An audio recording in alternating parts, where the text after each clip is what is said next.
Anita? Leslie, that again, the Congresswoman remains in critical but stable condition. And as we just heard late today, her doctor said while Gabrielle Giffords' brain is still swollen, the pressure isn't growing. And both yesterday and today, when she was removed from sedation, she responded to nonverbal commands. Joining me now in the studio is Dr. Michael Yochelson, director of the brain injury programs at National Rehabilitation Hospital and a neurologist. Doctor, what's your initial take on her recovery so far?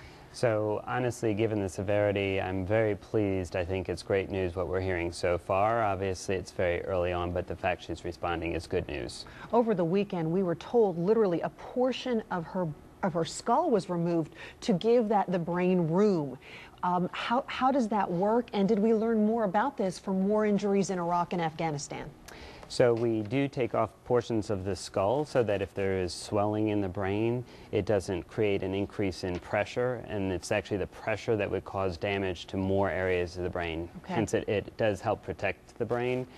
We've learned, although we've been doing this for years, we've learned through the conflict in Iraq and Afghanistan really the value of it, and we do it much more now than we used to. And then it's put back later, just back into place? Typically about 3 to 4 months afterwards, they do put the skull back on. Okay, that's a long time, and we're not going to know fully how well she's doing for a while. But let's talk about the left side of the brain, where this bullet went through. What centers are involved in this?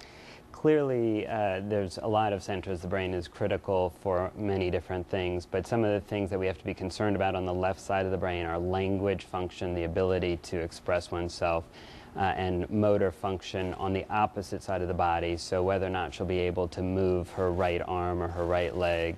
There are other areas as well, some sensory areas and visual areas as well. And can somebody like this, after such a traumatic injury, go back to who they were before? It's going to be a long struggle, and we don't know yet, but it is a possibility, absolutely. Let's hope so. Dr. Yochelson, thank you for your insights on this. Leslie, we'll take it back to you. All right, Anita, thank you.